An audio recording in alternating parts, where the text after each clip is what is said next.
Charles Leclerc's frustration with Ferrari's underperforming car in the 2023 Formula One season has reached a boiling point. Despite recording his first back-to-back points finishes in Baku and Miami, the Monegasque driver has expressed his discontent with the SF-23's lack of consistency and sensitivity to the wind. This has cast doubts over Leclerc's future with the iconic Italian team. Let's take a detailed look at this. Charles Leclerc's journey in the 2023 F1 season has been nothing short of a nightmare. The promising Ferrari driver finds himself grappling with disappointment as he endures his worst start to a season since 2018. 2 DNFs in the first 3 races have left him reeling, with a dark cloud hanging over his aspirations for championship glory. The season began with a glimmer of hope in Bahrain, where Leclerc was on track for a podium finish in 3rd place. However, his dreams were shattered by a debilitating power unit failure, forcing an early retirement from the race. Misfortune continued to haunt him in the 2nd race as he was burdened with a grid penalty due to necessary power unit component changes. The obstacles kept piling up, and the 3rd race saw Leclerc's hopes dashed on the very first lap as he was a victim of a collision. This barrage of heartbreak has undoubtedly taken its toll on the young driver's spirit. The setbacks and issues seem unrelenting, leaving one to wonder about Leclerc's current state of mind. Despite his unwavering belief in his abilities to become a world champion, the support he needs from his team appears to be lacking. While being part of Ferrari is an honor and a symbol of prestige, the reality is that the team has not tasted championship success since 2008. Instead, they have endured a string of disappointing seasons, failing to make substantial progress. This continuous struggle adds to the mounting frustration felt by Leclerc and raises doubts about the team's ability to provide him with a winning car. Comparing the current circumstances to the same period last year only exacerbates the frustration. At that time, Leclerc boasted 3 victories under his belt and held the top spot in the Drivers' Championship.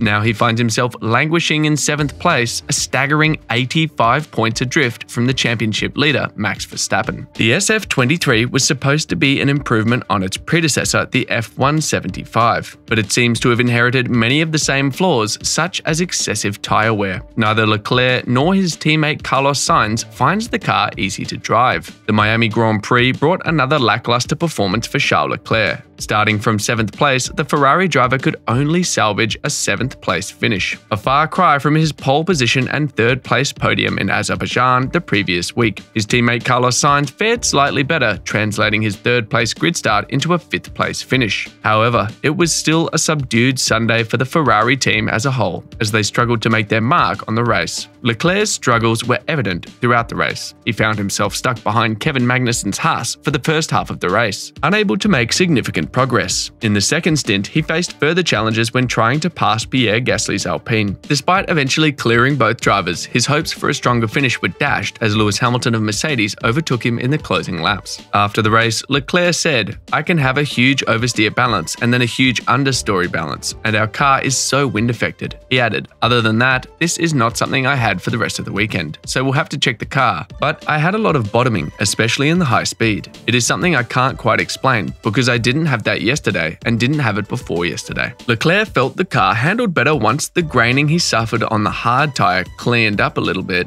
at the end of the race, but said that did not change the lack of pace and consistency badly holding Ferrari back. Sainz corroborated this feeling, claiming that at the moment I cannot push. Sainz said, especially in the race, as soon as you push for one lap, you do one good fast lap and then the next lap you are 3/10 slower. It means that we don't have the flexibility to push or not push, and we just need to follow a certain pace to make it to the end. I am surprised, as I thought we would be better, but this race showed us we still have some work to do. Inferior tyre management proved yet again to be a defining factor in Ferrari's race, and both Leclerc and Sainz struggled with the switch from medium to hard compound tyres for the 2nd stint. Leclerc added, "We're going from one compound to the other, and we never know what's going to happen on the new compound. It's always unknown whether the car is going to react well or whether the tyres are going to be in the right window. This is just very difficult also as a driver to gain the confidence and to adapt your driving because you get from one setup to the other and the car is in a completely different window."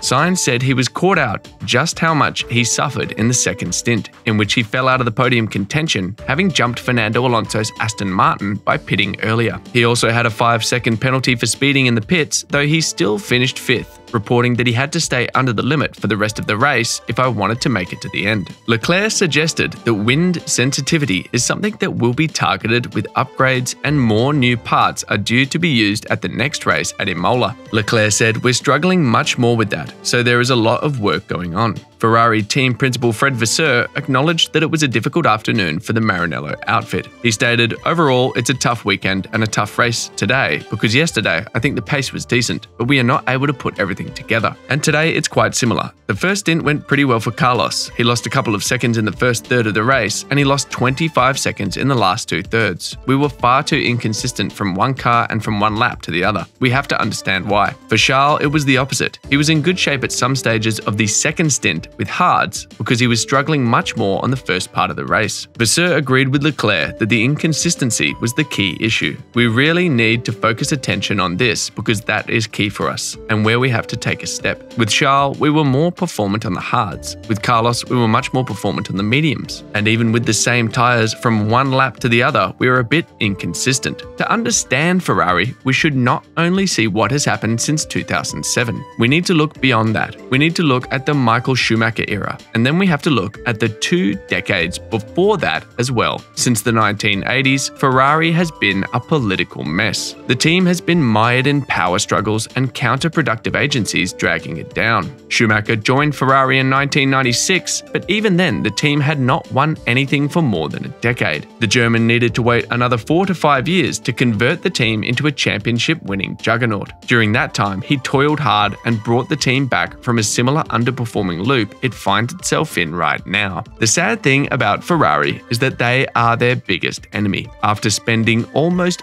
5 years under its umbrella, it's about time Leclerc lost faith in the team and moved on to something different. Another very important reason why Leclerc needs a change is because of the mental fatigue he might be suffering from at Ferrari. The driver has been a part of the team since 2019. Since that fateful season, he has seen far too many things that could be counted as mentally taxing, be it the disastrous 2020 F1 season, where Ferrari's power unit verdict left the team on the back foot, or the 2022 and 2023 F1 seasons, where some stunning drives from Leclerc continued to be limited by what appears to be a less than efficient outfit. A team environment is meant to help the driver express himself and become a better version. Ferrari has played a contrary role for Leclerc, where the driver has been forced to overcompensate and hence loses out significantly. Ferrari sits fourth in the constructors' standings behind those 3 teams mentioned by Sainz. Mercedes are 18 points ahead in third, with Aston Martin 6 points further away. But all of them already look unlikely to challenge Red Bull, who have a 122-point buffer to their nearest rivals already. What's your thought about Leclerc's future at Ferrari? Let us know in the comments section below. That will be all for today's video. Thanks for staying tuned. Please don't forget to hit the subscribe button and notification bell so that you can always get to watch more amazing videos like this. See you in the next video.